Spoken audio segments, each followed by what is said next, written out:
Look at this magical book. I wonder what's inside.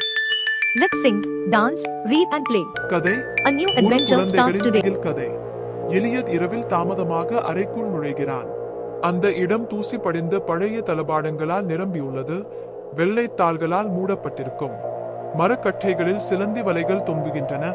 காற்று பழைய புத்தகங்களைப் போல வாசனை வீசுகிறது. மங்கலான நிலவொளியில் அரிதாகவே தெரியும் தூர மூலையில் ஒரு பழைய மரப்பொம்மை பெட்டி அமர்ந்திருக்கிறது. அதன் மூடி சற்று திறந்திருக்கிறது. யாரோ சமீபத்தில் அதை பயன்படுத்தியது போல. எலியட் மாடியிலிருந்து ஒரு பழைய பேன்கான் கோமாளியை தனது படுக்கையறைக்கு அழைத்து வருகிறார். அறை வசதியானது. சாகச கதைகளால் நிறைந்த புத்தக அலமாரிகளும் கூரையில் இருட்டில் ஒளிரும் நட்சத்திரங்களும் உள்ளன. அவர் பொம்மையை ஆராயும் போது அவரது போர்வையின் கீழ் ஒரு டார்ச் லைட் மினுமினுக்கிறது. அவர் கோமாளியை தனது மேசையில் வைக்கும் போது ஒரு மென்மையான கிசுகிசுப்பு அவரது பெயரை அழைக்கிறது. லூனா அறைக்குள் எட்டி பார்த்து பொம்மையின் தலை சிறிது சிறிதாக திரும்பும் போது மூச்சு திணறுகிறாள். எலியட் நள்ளிரவில் விழித்துக் கொள்கிறான். ஜன்னல் லேசாக திறந்திருக்கிறது. திரைச்சீலைகள் அசைகின்றன. ஆனால் ஏதோ தவறு இருக்கிறது. பொம்மை பெட்டி இப்போது அவன் படுக்கையின் அடிவாரத்தில் உள்ளது. அவன் அதை ஒருபோதும் அசைக்கவில்லை என்றாலும் கோமாளி பொம்மை அவன் தலையணையில் அமர்ந்திருக்கிறது.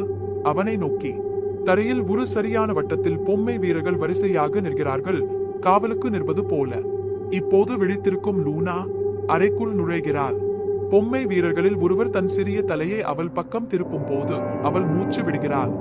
பொம்மைகளை திருப்பித் தர வேண்டும் என்ற நம்பிக்கையில் குழந்தைகள் அறைக்கு ஓடுகிறார்கள். ஆனால் அறை மாறிவிட்டது.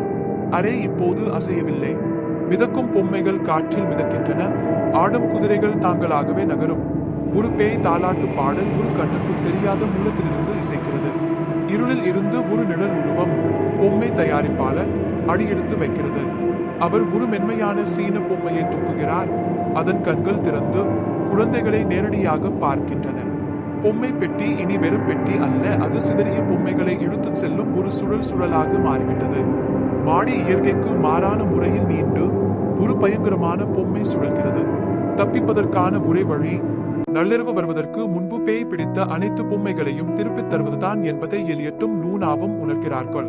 பொம்மை தயாரிப்பாளர் நெருங்கி வரும்போது அவரது கைகள் இயற்கைக்கு மாறான முறையில் நீட்டும் போது அவற்றை சேகரிக்க அவர்கள் போராடுகிறார்கள். மாடி திடீரென அமைதியாகிறது. பொம்மை பெட்டி மூடுகிறது. கனவை பூட்டுகிறது. மிதக்கும் பொம்மைகள் மீண்டும் உயிரற்ற நிலையில் தரையில் விழுகின்றன. பொம்மை தயாரிப்பாளரின் கிசுகிசுக்கும் குரல் மங்கி இருளில் மறைந்துவிடும்.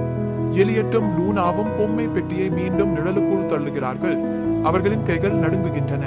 உள்ளே இருந்து ஒரு பொம்மை கண் சிமிட்டுகிறது.